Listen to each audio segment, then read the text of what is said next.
हाँ, पहला काम करेंगे तो हम घरे जाके देख लेंगे।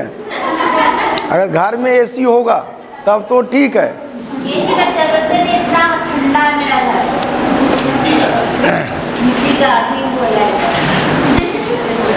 नहीं तो यहाँ रहेगी एसी में और घर में रहेगी पंखा में, तो तबीयत खराब हो जाएगा।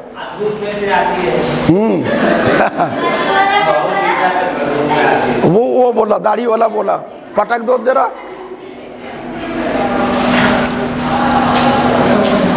ओके कर, चला दिया क्या? चल अब तुम लोगों का जो टॉपिक होगा वो टॉपिक है, हल्ला नहीं करो, अब पढ़ने में आ जाओ। वो टॉपिक होगा बाबर टू, बाबर से लेकर के औरंगजेब तक, माने पूरा मुगल काल। तो पहला कैरेक्टर हम लोग कौन सा देखेंगे? बाबर। बाबर के बारे में क्या जानते हो बतलाओ, फटाफट आओ फास्ट ट्रैक में। बाबर का जन्म कब है? 1483 में।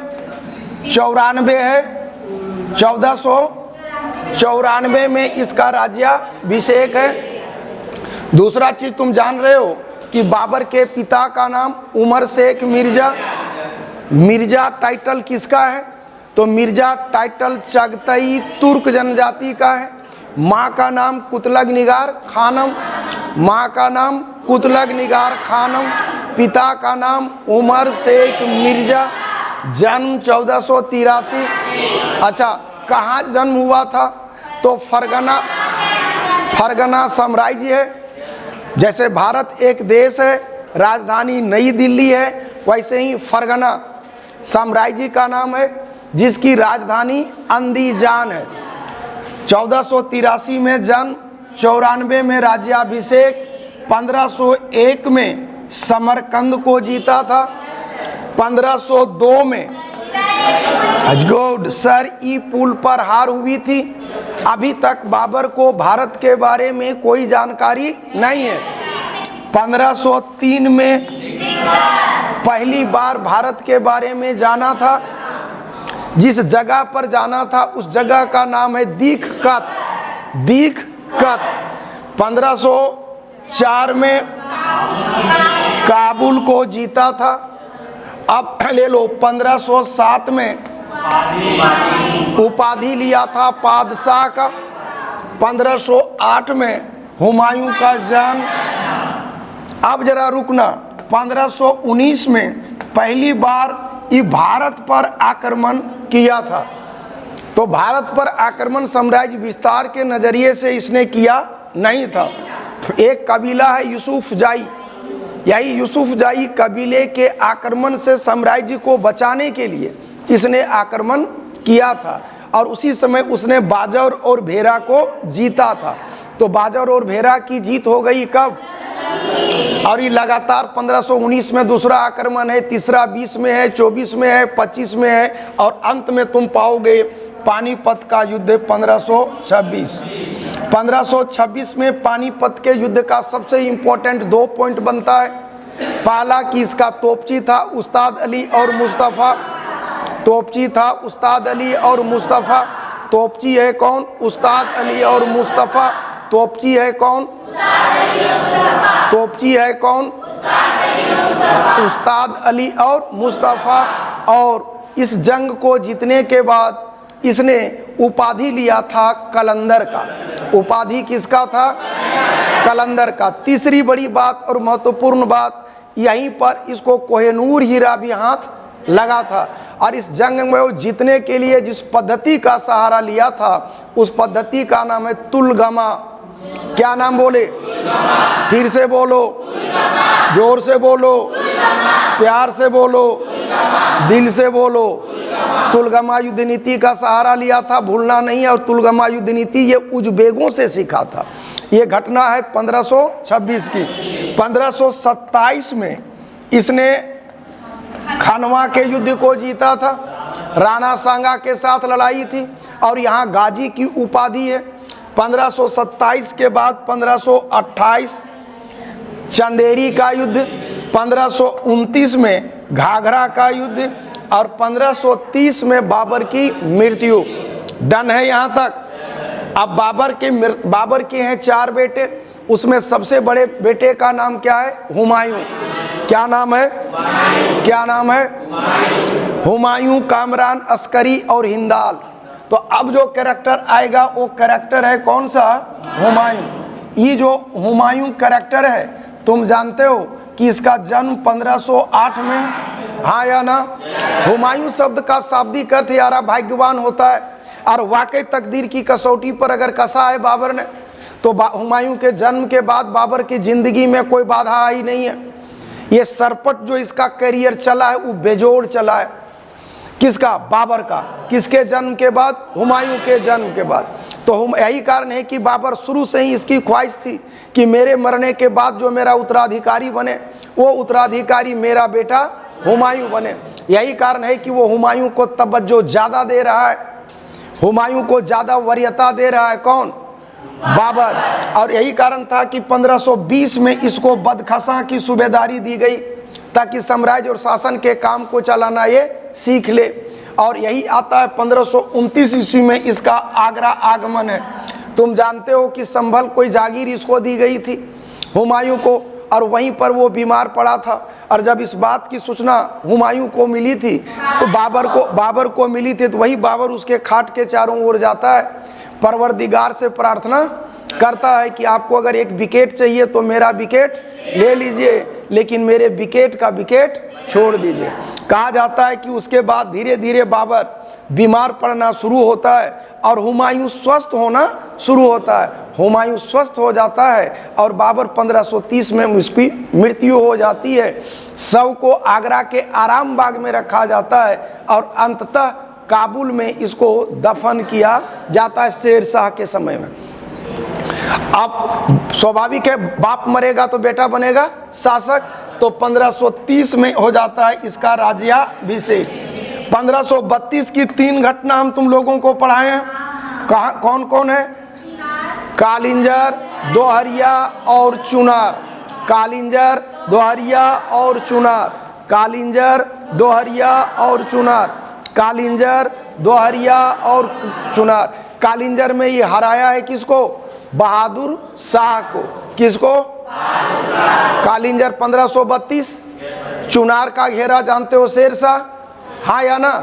तो चुनार, दोहरिया में आ जाता है कौन? महमूद लोधी। कौन लोधी?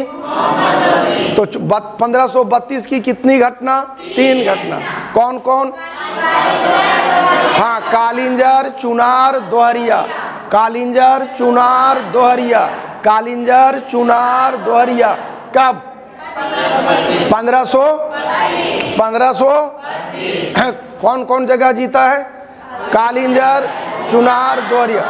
हुमायूं का एक ही कमजोरी था यार, छोटा सा भी जंग जीतता था ना, तो जंग जीतने के बाद ही ज़्यादा समय जश्न मनाने में बिता देता था।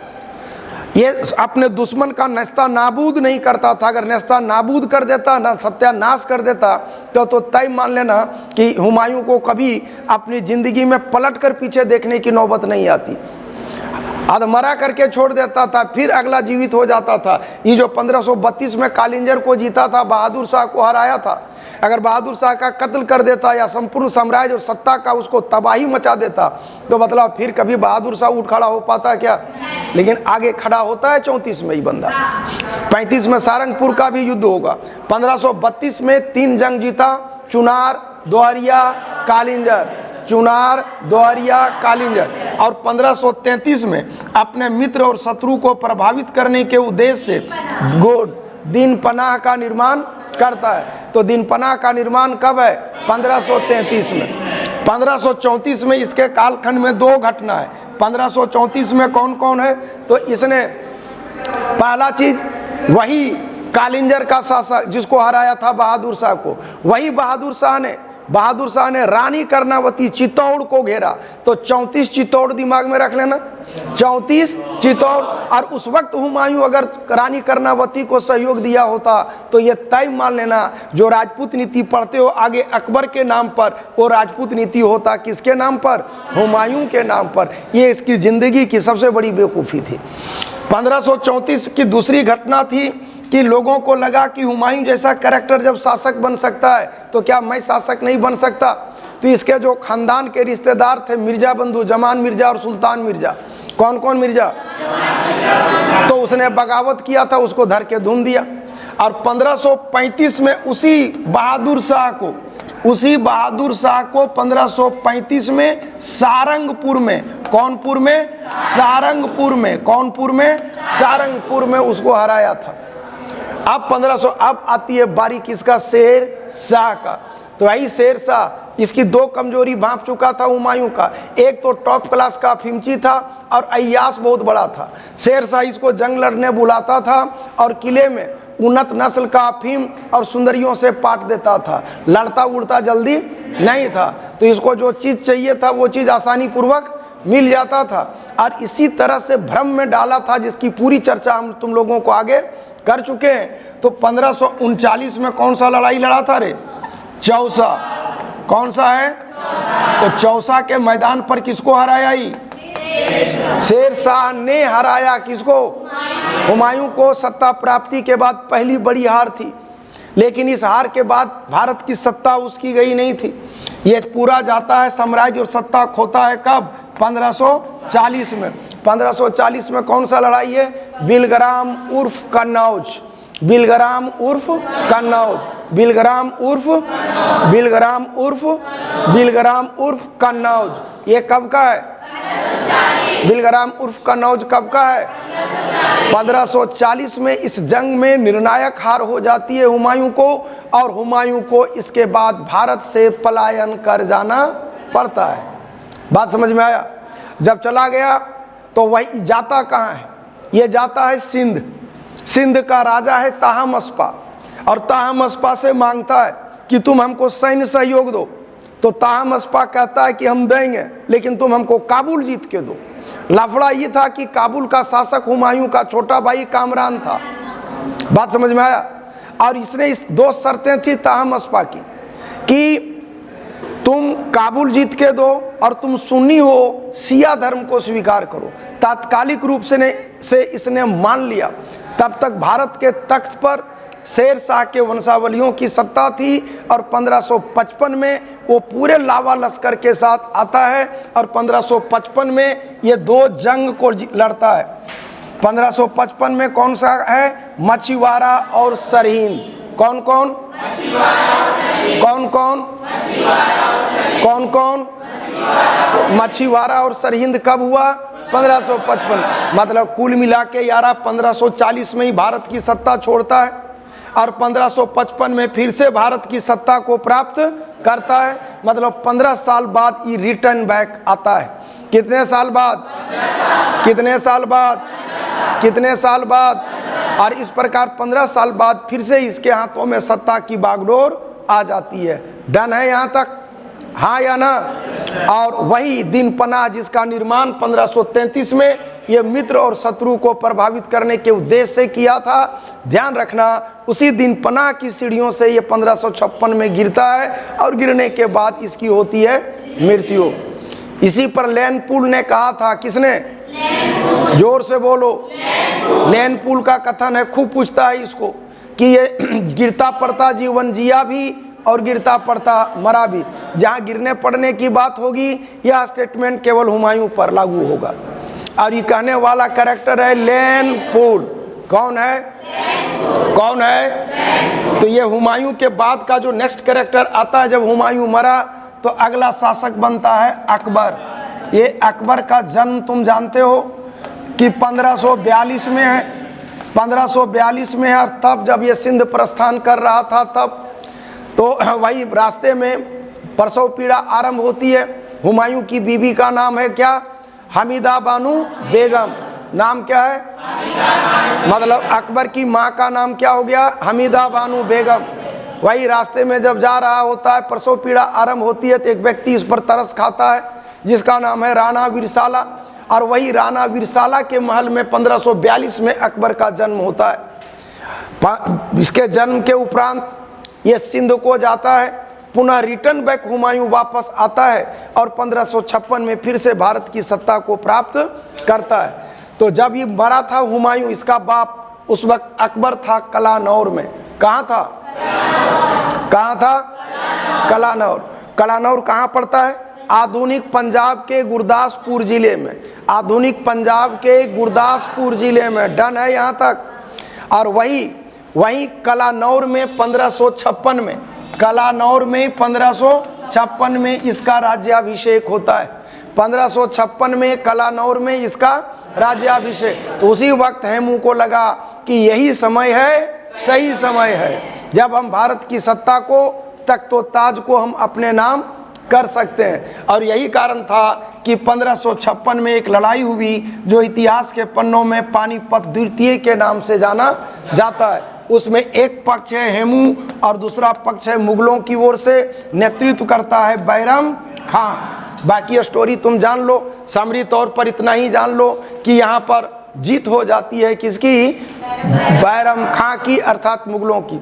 ये जीत कोई मामूली जीत नहीं था, ये संजोग की जीत थी, ताकत की जीत नहीं थी। हेमू मोस्ट टैलेंटेड पर्सन था और हेमू को हराना उस जमाने में एक अपराजित शक्ति के रूप में हेमू जाना जाता था। तो ये 1556 दिमाग में रखोगे तो अभी भी तुम देख लो, 42 में जन्मा हुआ व्यक्ति है, 56 में राज्याभिषेक है, मतलब कुल मिला के 14 साल की अवस्था में सत्ता की प्राप्ति है। हाँ या ना? कुल मिलाकर के 14 साल की अवस्था में सत्ता की प्राप्ति है। अब बतलाओ 14 साल का बंदा क्या खाक शासन के काम को कर पाएगा? तो पूरे शासन के काम को कर दे रहा है बैरम खां। 1556 से लेकर 60 तक, 1556 से लेकर 60 तक कौन शासक रहा? बैरम खां। तो शासक तो बाबर ही कहलाएगा। तो बैरम खां प्रति शासक था। बैरम खां क्या था? कौन था? और इसी बैरम खां के विरुद्ध इसको हटाने का षड्यंत्र रचती रही एक महिला जिसकी नाम थी माहम अनगा। ध्यान रखना, माहम अनगा ने ही बैरम खां का एक प्रकार से कब्र खोद दिया, अर्थात बैरम खां की तबाही में सबसे बड़ी भूमिका रही किसकी? माहम अनगा की। किसकी? किसकी? माहम अनगा। और यही अकबर ने बैरम खां को 3 ऑप्शन दिया। तीनों ऑप्शन दिमाग में रखोगे। कालपी और चंदेरी की सूबेदारी।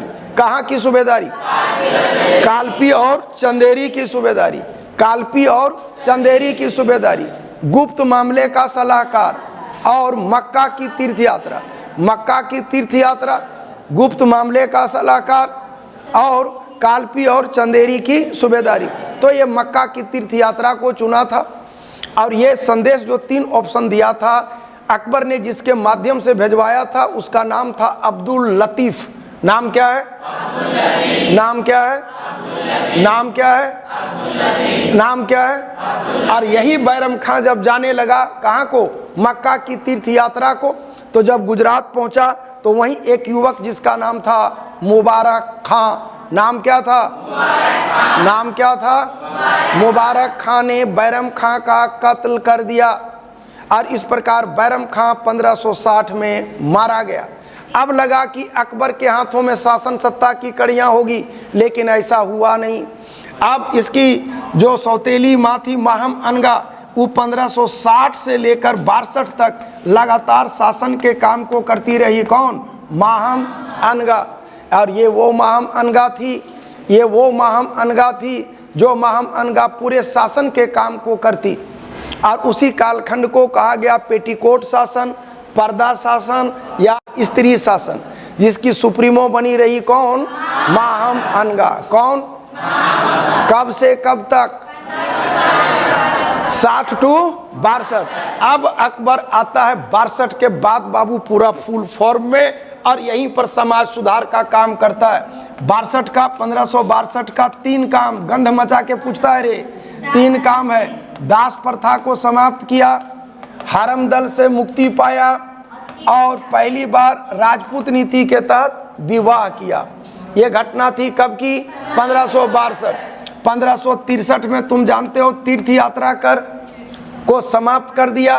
1564 में जजिया कर को समाप्त किया। किस कर को? कब समाप्त किया? 1564 को। 1571 में इसने राजधानी बदला। राजधानी कहाँ से कहाँ गया? आगरा से फतेहपुर सीकरी। और चूंकि अकबर पढ़ा लिखा नहीं था, ध्यान रखना, मुगल साम्राज्य का अनपढ़ शासक है यारा। 1575 में इसने क्या किया, इबादत खाने की स्थापना किया, पूजा घर तमाम, ताकि धर्म को जान सके। लेकिन इसमें इस्लाम वाले लोग आते थे, तो इस्लाम में दो कैटेगरी, एक शिया एक सुन्नी, तो दोनों आपस में काच काच मच मच करता था, जो उब गया ही। तो 1578 में इसने सभी धर्म वालों को प्रवेश की इजाज़त दे दी, और इसके ऊपर सबसे अधिक प्रभाव जिस धर्म का था वो धर्म था हिंदू धर्म। डन है। ये घटना कब की है? 1578। और तुम जानते हो महजरनामे की घोषणा किया था 1579। आप कहोगे महजरनामा क्या है? तो महजरनामा कुछ नहीं यारा, आम लोगों को कैसे जीवन जीना चाहिए इसके संबंध में एक प्रकार से सुझाव या आदर्श पत्र था। ये घटना है 1579 की। अब यही आगे चल करके 1582 ईस्वी में इसने एक धर्म चलाया जो कहलाया कौन धर्म? दीन ये इलाही। तो दीन ये इलाही कब लाया? 1582। कब लाया? और इलाही संबत चलाया 1583। डन डना डन डन है, हाँ या ना? अब इसी में आता है अकबर का साम्राज्य विस्तार। तो तुम लोगों को हम बतलाए थे कि जोड़ का चिन्ह दिमाग में रख लो। काबुल, कश्मीर, कंधार, 3 गो कहर बाबू, बोलो 81, 86, 92। 1581 में काबुल, 86 में कश्मीर और 1592 में कंधार। 1592 में कंधार। और इस साइड आ जाता है बंगाल, बिहार, उड़ीसा। बदलाओ, बोलो बंगाल, बिहार, उड़ीसा। 74, 76, 92। 74, 76, 92। इधर तुम लोगों को हम बतलाए थे मालवा था ना, मालवा, मारवाड़, मेवाड़, 3 गो माल मार मेवा, मालवा, मेवाड़, मारवाड़। अरे नहीं बोलते थे कि माल के लिए मार होगा? तो पहला माल हो गया, दूसरा मार हो गया, तो मार होने के बाद ना मेवा मिलेगा, तब हो गया माल मार मेवा। फिर आया रणथंभौर, गुजरात। इसके जीवन का अंतिम अभियान था 1601 का, दैट इज असीरगढ़ का युद्ध। कौन सा युद्ध? असीरगढ़ का युद्ध कब है? 1601। असीरगढ़ का कब है? असीरगढ़ का कब है? असीरगढ़ का कब है? डन डना डन डन है, हाँ या ना? और इस प्रकार इसके नवरत्न की बात ले लो, तो नवरत्न में एक आता, फटाफट सुनेगा, बीरबल का नाम सुना होगा। बीरबल कौन था? तो बीरबल के बारे में जानते हो कि बीरबल वो कैरेक्टर है जिसको कविराज की उपाधि दी गई। कालपी में जन्म था, बात समझ में आ रहा है? बचपन का नाम महेश दास है। एक लाइन में क्या बोले थे? कालपी का कविराज महेश दास, जिसने दीन ये इलाही को माना। उसके बाद टोडरमल ले लो, इसका दीवान था, वित्त मंत्री था, और वो वित्त मंत्री बड़ा उम्दा वित्त मंत्री था। फिर एक नेक्स्ट कैरेक्टर आ जाता है कौन? अबुल फजल, इसका मुख्य सलाहकार और मुख्य सचिव है। दीन ये इलाही का मुख्य पुरोहित है। दीन ये इलाही का मुख्य पुरोहित है कौन?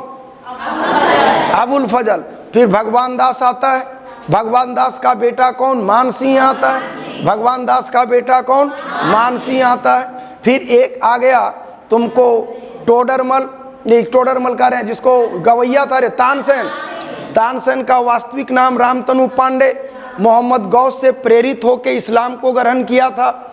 और यही वो कैरेक्टर है जो संगीत पर आधारित 4 किताब लिखा था। मियाँ का टोड़ी, मियाँ का सारंग, मियाँ का मल्हार, दरबारी कान्हड़ा। इसी को उपाधि दिया गया था कंठा भरण वाणी विलास। उपाधि क्या था? कंठा भरण वाणी विलास। अबुल फजल के बारे में जानिए रहे हो, हाँ या ना? तो इस प्रकार इसके नवरत्नों में एक फैजी है, अब्दुल रहीम खान ये खाना है, मुल्ला 2 प्याजा है। और लेकिन भले नवरत्न में यह नहीं था इसका रसोइया का नाम है हकीम हुकाम, लेकिन वो किसी भी कीमत पर नवरत्न से कम भी नहीं था। यही वो अकबर है जिसने साम्राज्य को एक स्वरूप प्रदान किया। पहली बार भारत के वासियों को ये लगा कि वाकई हमारा ये शासक है, आम जनता ने इसको शासक के रूप में स्वीकार किया। यही कारण है कि मुगल साम्राज्य के वास्तविक शासक के रूप में अकबर को जाना जाता है। हाँ, केवल पूछेगा संस्थापक कौन था तो आंसर होगा बाबर। वास्तविक संस्थापक कौन था तब होगा अकबर। वास्तविक संस्थापक पूछेगा तो अकबर, और केवल संस्थापक पूछेगा तो बाबर। अब इसके बाद ले लो, जब बाबर मरा, बाबर के हैं 3 बेटे, अकबर के हैं 3 बेटे, मुराद, दनियाल और सलीम। कौन कौन? मुराद, दनियाल और सलीम। मुराद, दनियाल और सलीम।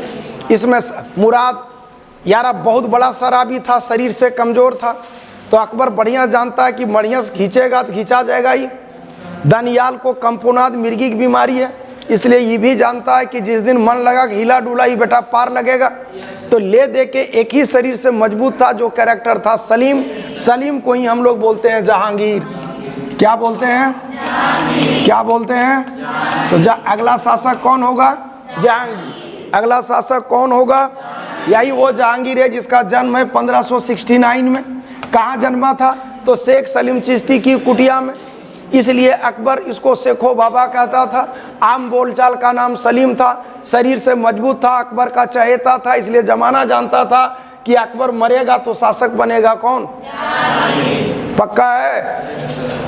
अब चूंकि जानता था कि इसी को शासक बनाना, इसलिए अकबर उसको विभिन्न अभियानों में भेजता था। तो लोग नहीं सुधरेगी, सुधरेगी क्या? जो पैतरा देती है सो कैसे नहीं करती है।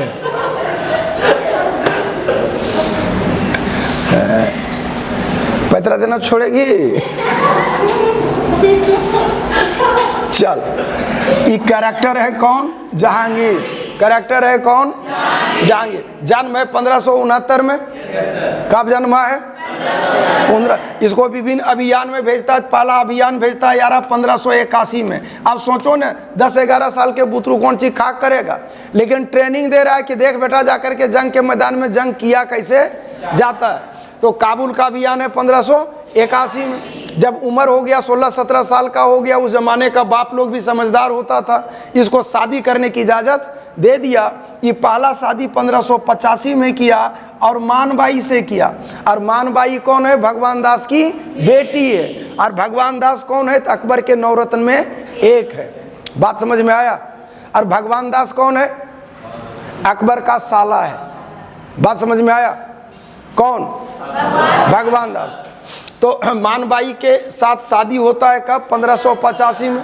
और इसी मानबाई ने एक बेटे को जन्म दिया 1587 में, जिसका नाम रखा गया खुसरो। क्या नाम था? बहुत खूबसूरत था यार, हम देखें इसलिए बता रहे हैं। तंदुरुस्त था, अकबर का हमशक्ल था, बहुत ही पढ़ा लिखा इंसान आगे चल के निकला। लेकिन ये जहांगीर में हरामी पना का नस्ल चढ़ते जा रहा था, चूंकि ढेर दुलरुआ था बाप का और बहुत प्यार लोगों को बर्बाद करता है ना। बोला हरे हैं? तुम लोग भी भुगत भोगी है कि? तो यहाँ पर सीन ये आता है कि जहांगीर को लगता है कि हमको शासक बन जाना चाहिए, लेकिन बिना बाप के मरे शासन सत्ता तो प्राप्त हो नहीं सकता। और इसी जहांगीर ने 1599 में अपने बाप के खिलाफ बगावत कर दिया। कब बगावत किया? कब बगावत किया? कब बगावत किया? तो 1599 में बगावत है किसके द्वारा? किसके द्वारा? जहांगीर के द्वारा। और ये जहांगीर ने बगावत किया और कहाँ? इलाहाबाद में कैंप लगाया, अपने नाम के सिक्के ढलवाए, अपने नाम का खुतबा पढ़वाया। कौन? कौन? माने बेटे ने बाप को खुले तौर पे चुनौती दे दिया। चाहता अकबर ने तो पटक पटक के मारता, लेकिन बाप पुत्र मोह में अंधा था, क्योंकि जानता था कि बदमाश भले है लेकिन शासक बनने की क्वालिटी इसी में है। बात समझ में आ रहा है? तब अकबर ने समझाने के लिए भेजा जहांगीर को कि जाओ इसको समझाओ। जहांगीर को समझाने के लिए अकबर ने भेजा अपने सचिव को अबुल फजल को कि जाओ अबुल फजल समझाओ जहांगीर को कि बदमाशी तदमाशी ना करे। तो जहांगीर को हमेशा लगता था कि मेरी बीबी मानबाई ही चुगली कर रही है, और जब जब ये आशंका आता ना धर के धूमता था। इतना अधिक मानबाई पिटाई कि उसमें अफीम खा के आत्महत्या कर ली। ये पूछा हुआ यूपीपीसीएस का क्वेश्चन भी है कि किस राजपूत रानी ने अत्यधिक अफीम का सेवन कर आत्महत्या की। वो करेक्ट मानबाई। अब बतलाओ, मानबाई बेटी है किसकी? भगवान दास की। तो अकबर का टोटल नवरत्न करीब करीब जहांगीर के अगेंस्ट होगा कि नहीं? हाँ या ना? हर कोई यही समझा रहा है अब अकबर को कि तुम खुसरो को उत्तराधिकारी घोषित कर दो, जो जहांगीर का बेटा है। लेकिन यार अकबर को लगता है कि राजा बने तो पहले मेरा बेटा बने, बाद में जिसको बनना है बने, कोई लेना देना नहीं है। तो यहाँ पर खेल क्या हुआ कि अंतिम ट्राई करता है अकबर, अपनी माँ को भेजता है 1604 में, और बुढ़िया गई और जहांगीर को एकदम ठेठ में समझा दी कि बेटा जो तुम उड़ रहे हो ना, अकबर चाहेगा तो पूरा उड़ाइए देगा। बात समझ में आ रहा है?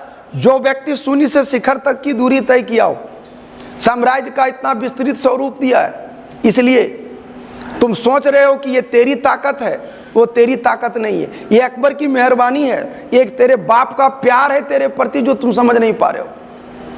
अगर इसको कोहराम और हाहाकार मचाना होगा तो आसानी पूर्वक मचा देगा।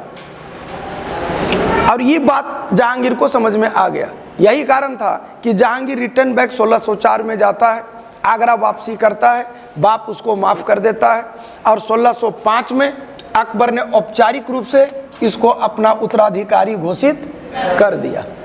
और यही राज्याभिषेक होता है 1605 में। अतिसार रोग के कारण मृत्यु हो जाती है किसकी? अकबर की। जहांगीर का यही बेटा जो खुसरो है, इस 1606 ईस्वी में बगावत करता है। 1607 ईस्वी में इसने जहांगीर ने नूरजहां के पति का कत्ल करवा दिया था। नूरजहां के पति का नाम क्या था? अली कुली अस्ताजलू। क्या नाम था? अली कुली अस्ताजलू। नाम क्या था? तो उसकी हत्या कब है? 1607 में। हत्या कब है? 1600। और उसी लास्ट में 1611 में, अभी तक जहांगीर ने नूरजहां को देखा नहीं था। वो नवरोजा का त्यौहार था, उसी समय वो जाता था अपनी माँ से भेंट करने, क्योंकि उसकी नौकरानी के रूप में नूरजहां थी। तो जहांगीर गया, हमको भी कहा चलो तुम भी, लेकिन हम कहे कि हम नहीं जाएंगे, काम है हमको। तो नूरजहां ने पहली बार नवरोजा के उत्सव में देखा किसको? जहांगीर ने पहली बार देखा किसको? नूरजहां। और देखा तो भकुआ गया यारा, लगा कि एकरे तो हम खोज रहे थे। बात समझ में आ रहा है? और वो खोज आज पूरा हो गया। और वही अंततः 1611 ईस्वी में नूरजहां से इसने शादी कर लिया। 13 में इसको उपाधि दिया किसका? नूर-ए महल या पादशाह बेगम की। और 1616 में इसको उपाधि मिल गया नूर-ए-जहां की। बात समझ में आया? नूर का मतलब होता है रोशनी, और जहां का मतलब हो गया संसार। तो नूरजहां का मतलब हो गया दुनिया का वेपर लाइट। तो नूरजहां की उपाधि कब मिला? कब मिला? कब मिला? और शासन करने के लिए नूरजहां ने एक गुट का निर्माण किया जो कहलाया नूरजहां गुट, या नूरजहां दल, या नूरजहां दरबार। तो नूरजहां उसमें किसको किसको रखे थे? अपनी माँ अस्मत बेगम को। यही वो अस्मत बेगम है जिसने गुलाब से इत्र निकालने की विधि को खोजा था। अपने बाप गयास बेग को, अपने भाई आसफ खां को, और जहांगीर के एक बेटे खुर्रम को। और वही खुर्रम को 1617 ईस्वी में नूरजहां ने उपाधि दिया था अहमदनगर के अभियान के बाद शाह-ए-जहां का। फरियाया। और वही शाहजहां ने 1622 ईस्वी में बगावत किया, और इसी 1622 में जहांगीर के साम्राज्य से कांधार टूटकर अलग हुआ। 1626 में महावत खां का बगावत है। कब है? 1626 में। और गर्मी बिताने के लिए ये जाता था लाहौर जा रहा था, लाहौर गया भी, और सर्दी बिता आ रहा था। रास्ते में भीमबर के पास थकान के कारण 1627 ईस्वी में इसकी मृत्यु हो गई। यही कारण है कि लाहौर के शहादरा में इसको वहीं दफन कर दिया गया। तो जहांगीर मरा था। तो जहांगीर जब मरा तो नूरजहां ने अपने दामाद, जो जहांगीर का छोटा बेटा था, जहांगीर के 4 बेटे, खुसरो, खुर्रम, शहरयार, परवेज। तो सबसे छोटा बेटा जो था, नाम क्या था उसका? सबसे छोटा बेटा नहीं, शहरयार। उसने शहरयार को, नूरजहां ने शहरयार को शासक घोषित कर दिया। नूरजहां ने किसको? शहरयार को। और नूरजहां के भाई आसफ खान ने अपने दामाद शाहजहां को शासक घोषित कर दिया। और यहीं पर होता है उत्तराधिकार की लड़ाई। और इस उत्तराधिकार की लड़ाई में जीतता है कौन? शाहजहां। कौन जीतता है? तो अब शासक के रूप में कौन आ जाएगा? तो शाहजहां का राज्याभिषेक है कब? 1628 में। 1628 में 3 काम किया ही। पहला हुआ राज्याभिषेक, राज्याभिषेक। दूसरा, इसने कत्ल कर दिया किसका? तो कत्ल कर दिया, कत्ल कर दिया शहरयार का, क्योंकि जानता था कि नूरजहां रह के शहरयार को शासक बनाने की कोशिश करेगी, तो उसका कत्ल करवा दिया। यह घटना है कब की? 1628 की। और शासक बनने के बाद इससे हिसाब किताब गिफ्ट लेने के उद्देश्य से आया था कौन? जुझार सिंह। तो जुझार सिंह के साथ बगावत था 1628 को। तो 1628 की 3 घटना, राज्याभिषेक की घटना, दूसरी घटना क्या थी? शहरयार का कत्ल किया। और तीसरी घटना था जुझार सिंह का बगावत। 1629 में खान ये जहां लोदी की हत्या, खान ये जहां लोदी जिसका नाम है परी खां, जिसकी हत्या सिहोदा में कर दिया गया था। अब इस 1629 से 32 में अकाल और प्लेग है। 1630 से 32 में अकाल और प्लेग। और इसी का वर्णन करता था पीटर मुंडी, बड़ी पूछता है पीटर मुंडी। 1631 में मुमताज की मृत्यु। और 32 में पुर्तगालियों के खिलाफ अभियान में भेजा था किसको? कासिम खां को। किसको? कासिम खां को। बाकी तुम जानते हो 1633 में 2 काम किया। अहमदनगर के साथ संधि और आदेश दिया था कि भारत में जितने नए मंदिर बने हैं सबको तोड़ दो। तो नए मंदिरों को तोड़ने का आदेश दिया था 1633 में। 36 में तुम्हारा आ गया कौन सा? बीजापुर। बीजापुर के साथ संधि। 36 में ही है गोलकुंडा के साथ संधि। और यही चाहता था कि मध्य एशिया को जीते। ध्यान रखना, ही खूब पूछता है कि मध्य एशिया जो मुगलों के पूर्वजों का निवास स्थली था उसको जीतने की ख्वाहिश किसकी थी? तो शाहजहां की थी। 1638 में जो कंधार जहांगीर के कालखंड में 22 में निकल गया था, भूलना मत, बड़ी इंपॉर्टेंट है। जहांगीर के कालखंड की सबसे बड़ी असफलता मानी जाती है। वही कंधार को 1638 ईस्वी में इसने फिर से अपने साम्राज्य का हिस्सा बना लिया, लेकिन ये 49 तक ही बना रहा, फिर कंधार अलग हो गया। फिर उत्तराधिकार की लड़ाई हो जाती है। शाहजहां के 4 बेटे में कौन कौन? दारा, शाह शुजा, औरंगजेब और मुराद। इस उत्तराधिकार की निर्णायक लड़ाई लड़ी जाती है देवराई के मैदान में। कहाँ पे? देवराई के मैदान में। और अंततः शासन सत्ता पर अधिकार कर लेता है औरंगजेब। कौन आ जाता है? औरंगजेब। पहली बार राज्याभिषेक 1658 में है, दूसरी बार 1659 में है। इसका उद्देश्य था इस राष्ट्र को दारुल इस्लाम में कन्वर्ट करना। पहले छोटा छोटा चीज एक्सपेरिमेंट करता है, जैसे सिक्कों पर कलमा नहीं खुदवाना है, संगीत पर रोक लगाना है, शराब पर रोक लगाना है। लेकिन देखा कि जनता का कोई प्रतिक्रिया नहीं, तभी बड़े बड़े कदम उठाना शुरू किया। 1663 में 2 कदम था इसका। सती प्रथा पर रोक लगा दिया और तीर्थ यात्रा कर लगा दिया। घटना कब की है?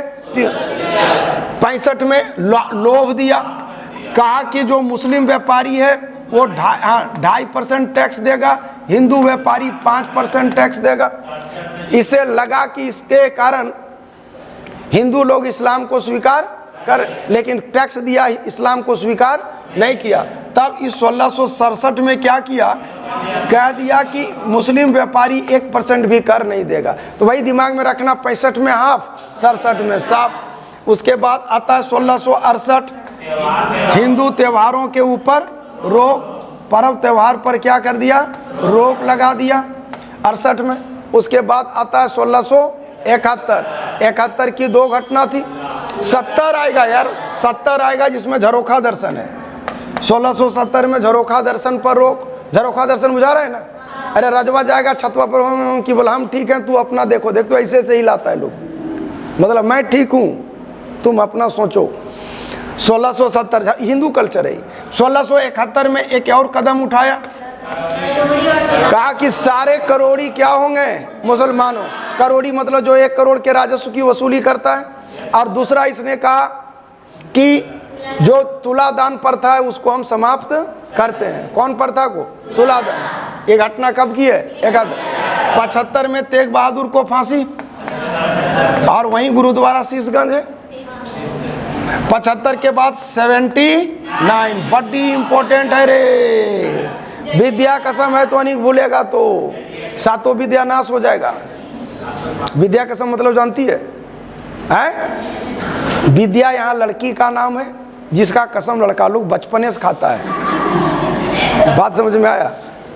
और 7 विद्या नाश का मतलब होता है कि 7 जन्म तक तुम कुमारे रहेगा। और छुछे विद्या नाश का मतलब हुआ कि जन्म तेरा गया। तो ये भूलना मना है। 7 विद्या नाश किसमें है तुम लोगों को? जजिया कर। अरे जजिया कर कब है? 1679। अच्छा फिर तुम लोग ध्यान देना, विद्या कसम तुम लोगों पर लागू नहीं होता है। बात समझ में आई कि नहीं? ये सब लड़का लोगों को लागू होता है, क्योंकि विद्या किसका नाम है? तो तुम लोगों पर लागू होगा। तो 1679 में कौन कर है यार? जजिया का। डन है। और कुछ था क्या? हाँ 1699 में आदेश दिया कि हिंदुस्तान में जितना मंदिर है सब मंदिर को ढांस दो। हाँ एक लाइन से तोड़ा है। और जानते हो जितना अभी मस्जिद देखते हो ना, अभी ज्ञानवापी और काशी खोजा ऐसा नहीं। काली मस्जिद, जिंजरी मस्जिद, अंदू मस्जिद, हम 50 को मस्जिद बता देंगे जो मंदिर था। अरे मंदिर जैसे ही चकोर है ना भाई, ऊपर भी डिजाइन दे दिया तो हो गया मंदिर। अब वही मुस्लिम लोग क्या करता था, शासक लोग ऊपर का भीड़ तोड़ देता था और वहाँ यू बना देता था, गुंबदाकार कर देता, हो गया मस्जिद। फिर चलेगा वहाँ। ये तुमको कौन एंगल से लगता है ज्ञानवापी नाम हो सकता है मस्जिद का? काली कभी मस्जिद हो सकता है क्या? ये सब मंदिर था। दूर छोड़ना यार। तो ये टोटल आ गया 1679 तक। स्वाभाविक है क्रिया का प्रतिक्रिया होगा। बल जबरन तुम किसी के ऊपर धर्म थोपोगे तो ये बात सही नहीं है। परिणाम ये हुआ कि इस प्रतिक्रिया में एक जबरदस्त प्रतिक्रिया हुआ जो कहलाया जाट विद्रोह 1669 में। बात समझ में आया? कहाँ हुआ? 1669 में। जिसका नेतृत्व करता था कौन? गोखला। ढोकला बोल नहीं रखना, गोखला। गोखला के बाद राजा राम, रामचेरा, चुरामन। यही राजा राम था जो अकबर की अस्थियों को जलाया था। 2 और दिमाग में रखोगे। इसका बेटवा बगावत किया था 1681 में। बेटा बगावत किया था 1681 में। ए राजेश यहाँ सुनो, बेटा बगावत किया था 1681 में। और 1686 में औरंगजेब बगावत किया था। कौन बगावत किया था? कब बगावत किया था?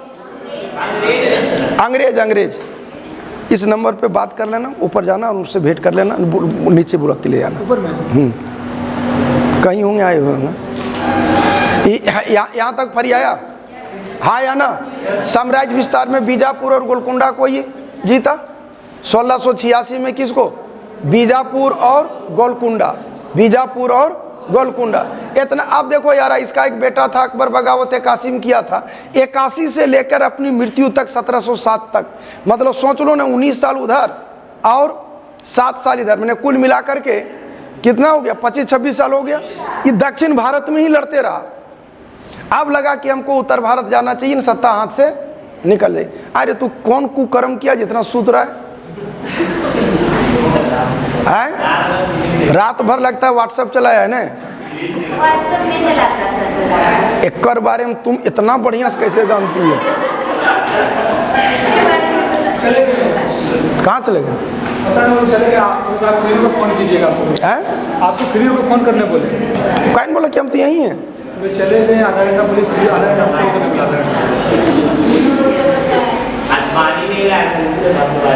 तो यहाँ तक तुम्हारा आ गया। यही जब रिटर्न बैक 1707 में जा रहा था तो वही इसकी महाराष्ट्र में मृत्यु हो जाती है, और मृत्यु के बाद फकीर बुरहानुद्दीन के आते में, आधुनिक महाराष्ट्र के औरंगाबाद में फकीर बुरहानुद्दीन के आते में इसको दफन कर दिया जाता है। डन है यहाँ तक? कोई झमेला? ऑफ कर दो राजेश। खैरे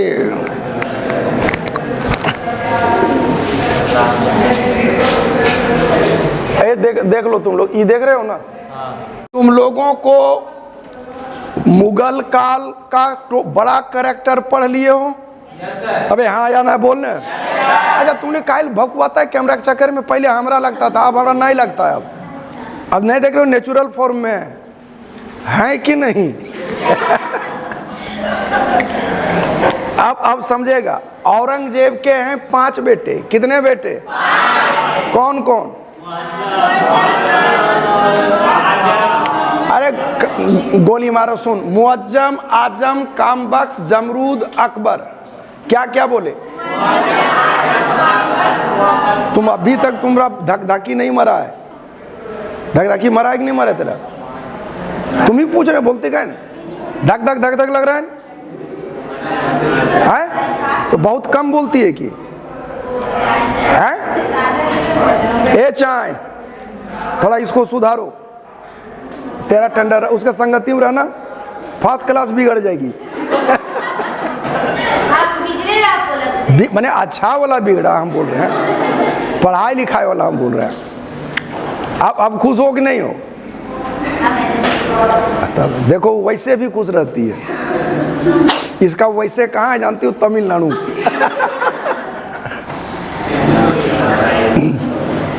चलो अब सुनो, औरंगजेब के 5 बेटे। 5 बेटा में उत्तराधिकार के जंग में 2 ही कैरेक्टर था रेस में। एक का नाम था मुअज्जम, क्या नाम है? और एक का नाम है आजम। औरंगजेब के बेटों में, औरंगजेब के बेटा में 2 बेटा। एक का नाम मुअज्जम, क्या नाम बोला? जोर से बोलो। और एक का नाम है, एक का नाम है, बड़का बेटवा है ये मुअज्जम। जब बाप मरा था औरंगजेब, उस वक्त जब सूचना मिली कि मर चुका है कौन? औरंगजेब, उस वक्त मुअज्जम था काबुल में। कहाँ था? और सत्ता के रेस में सबसे अधिक औरंगजेब किसी पर भरोसा करता था थोड़ा बहुत, तो कैरेक्टर था आजम। इसलिए जमाना जानता था, कृपया ध्यान दें, जमाना जानता था कि अगला शासक बनेगा कौन? आजम। लेकिन मुअज्जम को लगता था बड़ा मैं हूं, इसलिए शासन सत्ता पर अधिकार मेरा है, अर्थात शासक हमको बनना चाहिए। ये कौन सोच रहा है? कौन सोच रहा है? लेकिन शासक बनना तय किसका था? फरियाया। तब लगा कि कहीं देर ना हो जाए, ये काबुल से ही चल दिया। कहां से? काबुल से। कौन चला? कौन चला? कौन चला? कौन चला? कहां से चला? First class. हम भी साथे थे करीब करीब। और महात्मा गांधी का नाम तुम लोग सुना है? बहुत पुराना आदमी है। मैंने यहाँ से लेके महात्मा गांधी होते हुए अभी नरेंद्र मोदी तक का हम सबके साथ रहे। बात समझ में आ रहा है कि नहीं? तो अभी जो कैरेक्टर बतला रहे हैं वो कैरेक्टर है मुअज्जम। ये जानते हो इतना सलाह हदिया गया, हम कहे कि मत हदिया और राजा तू ही बनेगा, लेकिन कहा कि ना ना, कहीं हमारे पहुंचने से पहले अगला राज्याभिषेक हो गया होगा तो कहा, तब कहे कि झगड़ा होगा और कुछ नहीं होगा, राजा तुम ही बनेगा। कहा कि ना, ये सब हम नहीं मानेंगे। ये राष्ट्रीय में राज्याभिषेक करा लिया। बात समझा? वहां पर एक पुल पड़ता है, आप देखो उस आते वो भी थी, वो चाय पकौड़ी वही बनाती थी। कौन पुल है? शाहदौला। कौन पुल है? शाहदौला के पुल पर अपना राज्याभिषेक करा लिया। राज्य नामा ओरिजिनल क्या था? जैसे राज्याभिषेक कराया ना, अपन नामा चेंज करके कर लिया बहादुर शाह प्रथम। देख रहे हो उसको कितना बढ़िया जानकारी है। सो अभी तक तुमको याद है ना? किसको? हाँ, बिना देख ले कहाँ से बोल पाएगी? बहादुर शाह प्रथम। वो उसके टाइम पीरियड की थी। वो तुमसे भी सीनियर है। वो हड़प्पा का जीवित अवशेष मात्र है। तो वास्तविक नाम क्या हो गया? वास्तविक नाम मुअज्जम, राज्याभिषेक। अच्छा, ये बढ़िया से कंफर्म था। जाएंगे छोटका से भिड़ना पड़ेगा। छोटका का नाम क्या है? आजम। छोटका का नाम क्या है? छोटका का नाम क्या है? इस मुअज्जम और आजम के बीच जो लड़ाई, निर्णायक लड़ाई, उस पुल का नाम था जड़ाऊ। नाम क्या है? तो जड़ाऊ के पुल पर लड़ा। कहाँ के पुल पर? कहाँ के पुल पर? कहाँ के पुल पर? कहाँ के पुल पर? और ई अपना वजीर, वजीर मतलब प्रधानमंत्री, ये वजीर रखा मुनीम खां को। किसको रखा? किसको रखा? किसको रखा? आप बतलाओ किस नाम से शासक बना? जोर से बोलो, प्यार से बोलो। बहादुर शाह प्रथम का वास्तविक नाम क्या है? राज्याभिषेक कहाँ कराया? निर्णायक लड़ाई कहाँ लड़ा? और इसका वजीर कौन था? वजीर कौन था? इस साला बोका था बहादुर शाह प्रथम रे। डरता बड़ी था। जो हदिया दिया, धकिया दिया, जैसे चाय टाइप का कोई सूबेदार मिल गया जो जोर जोर से चाय चाय करने लगे तो खुश करने के लिए उसको भी जागीर दे देता था कि ले लो बरवाडा तेरा। बात समझ में आया? बैंक मोड़ तेरा। जागीर बुझाता कि नहीं? एक इलाका दे देगा, वो इलाका का मालिक हो गया तुम हो कहला हुए जागीरदार, और जो इलाका दिया वो हो गया तेरा जागीर। नहीं बोला? हाँ रे, ऐसे बोलो ना। तो ये आर्थिक स्थिति डामाडोल कर लिया था जागीर देके। क्या देके? क्या देके? क्या देके? अत्यधिक जागीर देना, प्रमोशन दे देना कि तू सिपाही है, चल तो हम एसपी बना देते हैं। बात समझ में आ रहा है? वित्तीय स्थिति डामाडोल हो गई। हम लोग अभी कौन उत्तर मुगल काल पढ़ रहे हैं। उत्तर मुगल काल का एक कैरेक्टर आ गया, कौन? बहादुर शाह प्रथम। वास्तविक नाम क्या है? मुअज्जम। एक मिनट। हेलो, हाँ सर, कहाँ पर हैं आप? आप ऐसा कीजिए ना, जहाँ है दुकनिया कौन है ऊपर में? रिलायंस फ्रेश। हम आ गए हम। अच्छा ठीक है, तो हम आ रहे हैं, वहीं रही आ रहे हैं। दूर। अरे घुसखोर ऑफिसर ये सब। बहादुर शाह प्रथम आ गया दिमाग में? वास्तविक नाम क्या है? किस पुल पे? निर्णायक लड़ाई। वजीर का नाम? वजीर का नाम? वजीर का नाम? इतना रटा गया है। जानते हो तुम ही लोगों के टाइप पर था बहादुर शाह प्रथम। एक ग्रेड का आलसी, कामचोर, ये सोचने वाला कि दूर आज नहीं पढ़ेंगे कल पढ़ेंगे, अभी नहीं पढ़ेंगे आगे पढ़ेंगे। तो इसी लूर लक्षण के कारण इसको इतिहासकारों ने उपाधि दिया है शाह ए बेखबर का। उपाधि क्या है? शाह ए, शाह ए, शाह ए, शाह ए। कौन कहलाया? बहादुर शाह प्रथम। कौन कहलाया? कौन कहलाया? यहाँ तक फरियाया।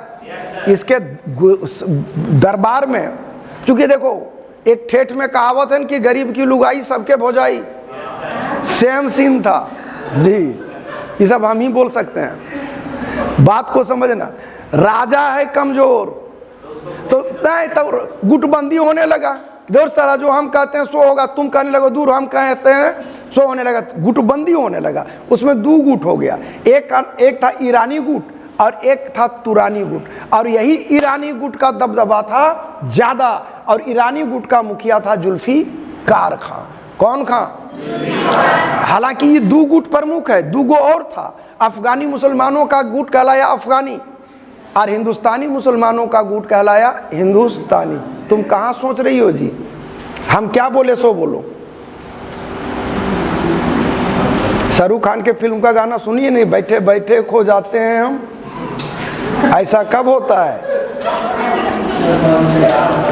पूछ लो तुम लोग, अगर हम जो बोले हैं वो बोल दे चलो गुलामी कर देंगे हम। खो गई थी वो कहीं, वो भी करना जरूरी है। मतलब बुद्ध की तरह ध्यान मग्न होकर के सब्जेक्ट का चिंतन करना, मेरा ये मीनिंग है। लेकिन ये भी जरूरी है, सुनेगी तब ना सोचेगी। सुनिए नहीं दे रही थी, चलो लौटी है। अब फिर यहाँ तक रटा गया है ना। अब यहीं पर होगा कच कच, हमने होगा तो अभी यहीं तक रखो आज, ठीक है। यही लय से हम पढ़ा देंगे पूरा।